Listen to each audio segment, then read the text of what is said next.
Bapak Ibu, Saudara-saudari, adik-adik, para sahabat Yesus di Paroki Santo Yosef Medari dan di Stasi Santo Tomas Yekan, dan juga para sahabat Yesus dimanapun Anda berada. Kembali kita akan belajar ilmu sejati pada hari Kamis tanggal 25 Februari tahun 2021, hari biasa pekan pertama Prapaskah. Marilah kita mengawali belajar ilmu sejati kita dengan berdoa. Dalam nama Bapa, Putra, dan Roh Kudus. Amin. Allah Bapa asal segala kebaikan, semoga dengan bantuan rahmat-Mu kami selalu memikirkan dan melakukan yang baik, sebab kami tidak dapat hidup tanpa Engkau. Dengan pengantaran Yesus Kristus Putra-Mu Tuhan kami, yang bersama dengan Dikau dalam persatuan Roh Kudus, hidup dan berkuasa kini dan sepanjang masa. Amin. Para sahabat Yesus yang terkasih, sabda Tuhan yang akan kita dengarkan dan menjadi dasar dari belajar ilmu sejati pada hari Kamis tanggal 25 Februari tahun 2021 adalah dari Injil Yesus Kristus menurut Matius bab 7 ayat 7 sampai dengan 12. Dalam khotbah di bukit, Yesus berkata kepada murid-muridnya, "Mintalah, maka kamu akan diberi. Carilah, maka kamu akan mendapat. Ketuklah, maka pintu akan dibukakan bagimu. Karena setiap orang yang meminta akan menerima, setiap orang yang mencari akan mendapat, dan setiap orang yang mengetuk baginya pintu akan dibukakan. Adakah seorang daripadamu yang memberi batu kepada anaknya jika ia meminta roti, atau memberi ular jika ia meminta ikan? Jadi jika kamu yang jahat tahu memberikan yang baik kepada anak-anakmu, apalagi Bapamu yang di surga, ia akan memberikan yang baik kepada mereka yang meminta kepadanya. Segala sesuatu yang kamu kehendaki supaya orang berbuat kepadamu, perbuatlah demikian juga kepada mereka. Itulah isi seluruh hukum Taurat dan kitab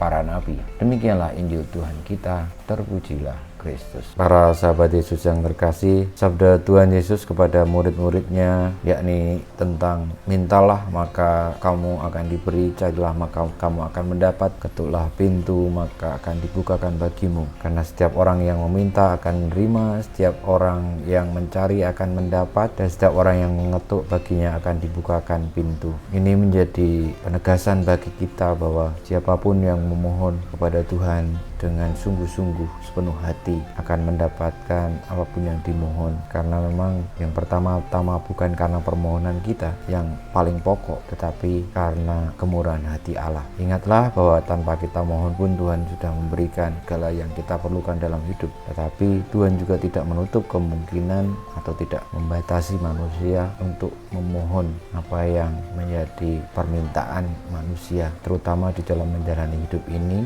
bukan pertama-tama untuk memenuhi hasrat manusia, tetapi untuk melangsungkan kehendak baiknya dan kemurahan hatinya di antara kita di seluruh umat manusia ini. Semoga dengan demikian kita pun juga meneladan, juga memiliki kemurahan hati Allah itu di siapapun. Maka kalau saya berdoa, "Ya Yesus, jadikanlah hatiku seperti hatimu," atau "jadikanlah hati kami seperti hatimu," sebenarnya yang menjadi permohonan utama saya dalam hidup ini, sepanjang hayat hidup ini, ya hanya itu. Dan semoga kemurahan hati Allah mengabulkannya, dan kita tetap tekun terus berdoa memohon kepadanya karena percaya pada sabda kebenaran itu.